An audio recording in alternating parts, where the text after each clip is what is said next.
Now we move to the Nacra17 start. We're not too far off that start, and we've got a top quality teams. We've got Argentina's Olympic silver medalist Mateo Majdalani and Eugenia Bosco. The Olympic bronze medalist Micah Wilkinson sailing with new crew Kate Stewart for New Zealand.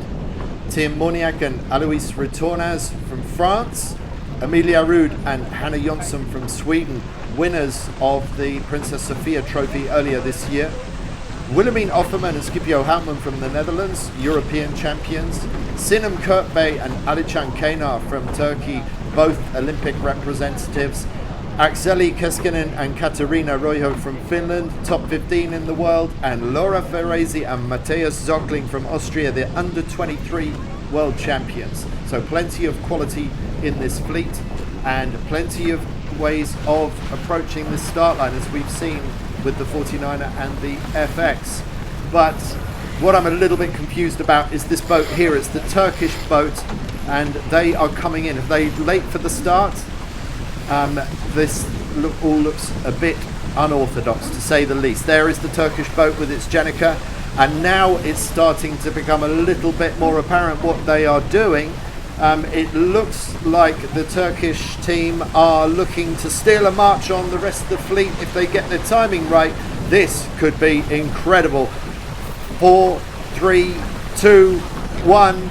And now the question is for the Turks, were they behind the line or were they over the line? That looked a little bit too squeaky to my eye. So, and actually, maybe it's not the fastest. They're in second, but Argentina are looking faster with their Jenica down. So a really brave call by the Turks, but it looks like the more conservative start, but very, very well timed by the Argentinians, has launched them into the lead as up goes the blue Jenica on the Argentinian boat.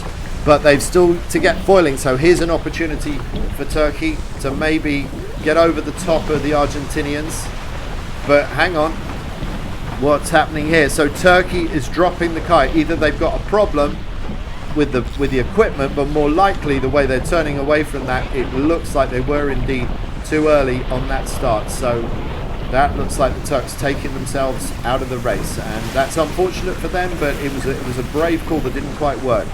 A jibe by our leaders from Argentina, and they've got to make sure that they're not rolled by the Austrians. That's who we're looking at now, and you can see just to the right of the picture, that is Argentina leading.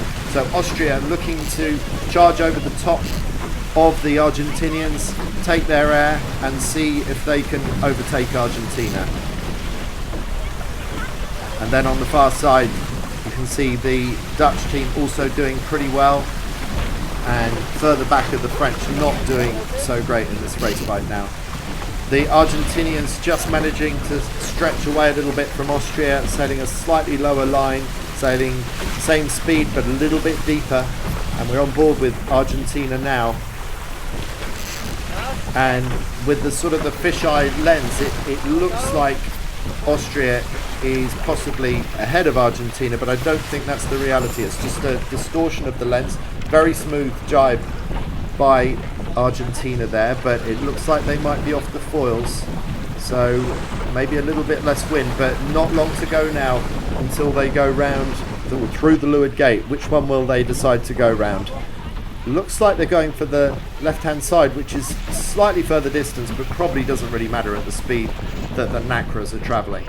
So this was the side that the French 49er team chose to do, and actually that didn't work out so well for them on that occasion. So is this Austria's chance to get ahead of Argentina by choosing the opposite mark? But having said that, Austria looking slow. The wind doesn't look great for Austria going out to the right hand side of our picture.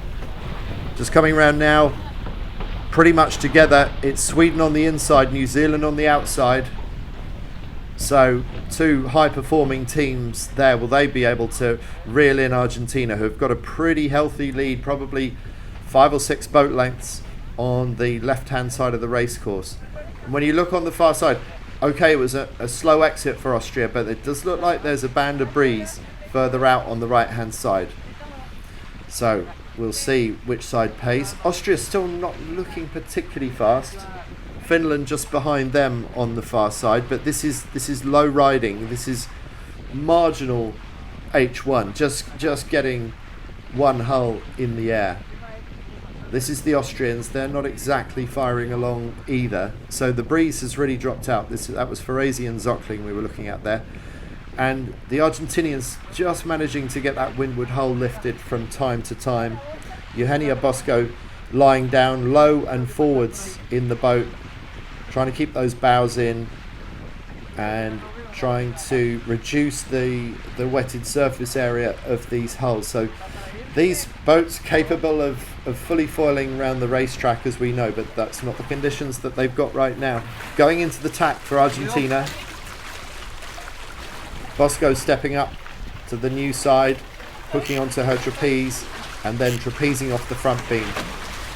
Well, Mateo Majdalani is deciding whether he's going to move up to the other side or whether he's going to stay where he is. The key is to try and keep that windward hull just out of the water, and so it's up to Bosco trapezing off the bow to keep the boat flat, but Majdalani decides it's a little bit more safe and a little bit more comfortable to sit up on the windward side of the boom now. Beautiful angle to see these sailors competing, and this is part of why the Sailing Energy series exists. It's to try new ideas. This whole experiment is to show what the Nacras can do and what the 49er and FX can do in these short course races where there's a dash for cash. There's €200 up for grabs at the end, but as we've seen, those grabs for cash with the skiffs didn't go so smoothly. We'll see if they're equally butterfingered in the Nacra17 or maybe a little bit more sure-handed. And Argentina still fairly comfortably in the lead right now. Going into attack, and then it will be a quick tack after that. Didn't quite get the ley line in one, but it seems like it's not going to matter too much because they have got a pretty healthy lead right now. And they go straight up with the Jenica, no hanging about there. And will they be able to carry the Jenica all the way along the next leg? Well, let's see how they go. They've certainly decided that's the winning move for the time being. Quick look over the shoulder for Majdalani. I'm sure he'll be reassured to see how much clear air there is between the Argentinian boat and the next boats approaching. Looks like it might be Austria and New Zealand about to come round.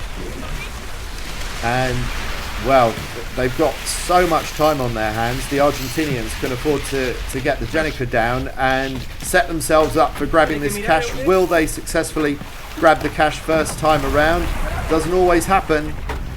And a very, very slow and controlled approach.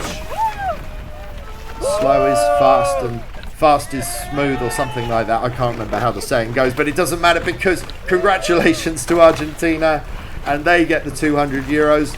We know that the FX girls are going to spend their money on crepes. That buys you a lot of crepe, doesn't it? €200. And then there's golf. What are these guys going to spend it on? We're talking about that in the region, so we put down the spinnaker.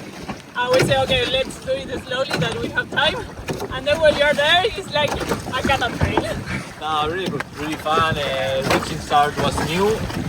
Somehow we were able to do it. It went okay. And then we were not sure if the jury was pointing to us or to the Turkish, and luckily it was the Turkish. No, we are going to share something for the team. Today we broke a tiller extension, so we are even for today now. We have to buy a new one. Okay, thank you so much. Congratulations. Thank you guys. Yeah, congrats. Let's go. Grande. So they're going to spend money on boat repairs. Well, that's a little bit sad. But anyway, well done to the Argentinians. There it is confirmed. Majdalani and Bosco winning the race ahead of New Zealand's Wilkinson and Stewart, with Austria's Farese and Zockling in third. And then at the bottom of the pile, after that extremely brave and inventive start that didn't quite work out, it's Kurtbay and Kaynar from Turkey. And there's the overall standings, and Majdalani and Bosco extending their lead. And so very well done to the Argentinians, who seem to be the early masters of this new short course format. Järudd and Jonsson from Sweden in second, and Wilkinson and Stewart in third.